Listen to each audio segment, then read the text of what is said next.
होई माता की कहानी। एक साहूकार था जिसके 7 बेटे 7 बहुएं थी। दिवाली से पहले कार्तिक बदी अष्टमी को सातों बहुएं अपनी इकलौती नंद के साथ जंगल में जाकर खदान में मिट्टी खोद रही थी।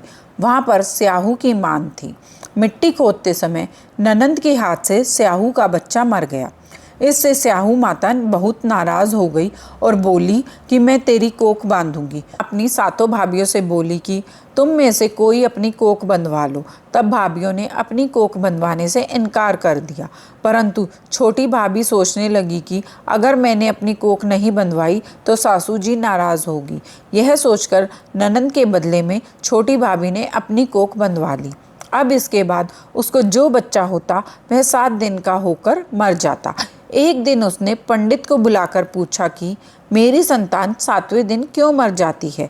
तब पंडित ने कहा कि तुम सुरई गाय की सेवा करो। सुरई गाय साहू माता की भाईली है, वह तेरी कोख खुलवा देगी जब तेरा बच्चा जिएगा। अब वह बहुत जल्दी उठकर चुपचाप सुरई गाय के नीचे साफ सफाई कराती। गाय एक पैर से लंगड़ी थी। गौ माता बोली कि हर रोज उठकर कौन मेरी सेवा कर रहा है, सो आज देखूंगी। गौ माता खूब सवेरे उठी। क्या देखती है कि साहूकार के बेटे की बहू इसके नीचे साफ सफाई कर रही है।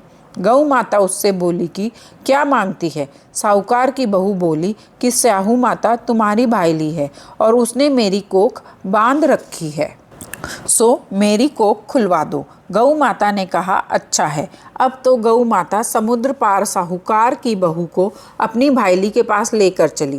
रास्ते में कड़ी धूप थी, सो वह दोनों एक पेड़ के नीचे बैठ गई। थोड़ी देर में एक सांप आया। उसी पेड़ पर गरुड़ पंखनी का एक बच्चा भी था, उसको डसने लगा। तब साहूकार की बहू ने सांप मारकर ढाल के नीचे दबा दिया और बच्चे को बचा लिया। थोड़ी देर में गरुड़ पंखनी आई तो वहां खून देखकर साहूकार की बहू को चोंच मारने लगी।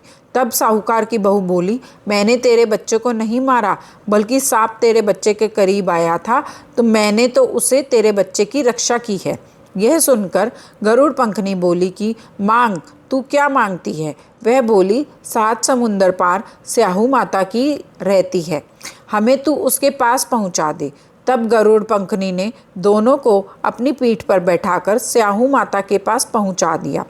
स्याहू माता उनको देखकर बोली कि आ बहन, बहुत दिनों में आई है। फिर कहने लगी कि बहन, मेरे सिर में जुएं पड़ गई है। तब सुरई के कहने पर साहूकार की बहू ने उसकी सारी जुएं निकाल दी। इस पर स्याहू माता प्रसन्न होकर बोली कि तूने मेरे सिर में बहुत सलाई घेरी है, इसलिए तेरे 7 बेटे और 7 बहू होंगी। वह बोली मेरे तो एक भी बेटा नहीं, 7 बेटे कहाँ से होंगे। स्याहू माता बोली वचन दिया है, वचन से फिरूं तो धोबी की कुंड पर कंकरी हूँ।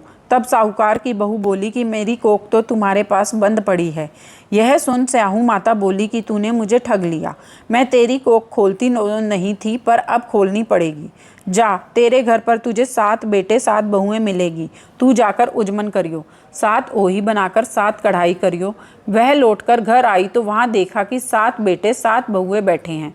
वह खुश हो गई। उसने 7 ओही बनाई, 7 उजमन किए, 7 कढ़ाई करी। शाम के समय जेठानियां आपस में कहने लगी कि जल्दी जल्दी धोक पूजा कर लो। कहीं छोटी बच्चों को याद करके रोने लगी। थोड़ी देर में उन्होंने अपने बच्चों से कहा अपनी चाची के घर जाकर देखाओ कि आज वह अभी तक रोई क्यों नहीं।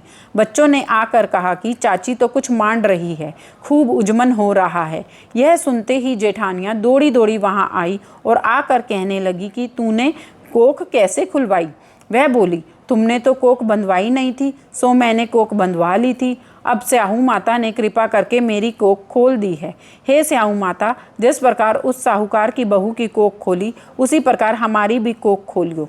एक कटोरी में गेहूं के दाने लेकर कहानी सुने। इस दिन मिट्टी में हाथ नहीं डालना चाहिए।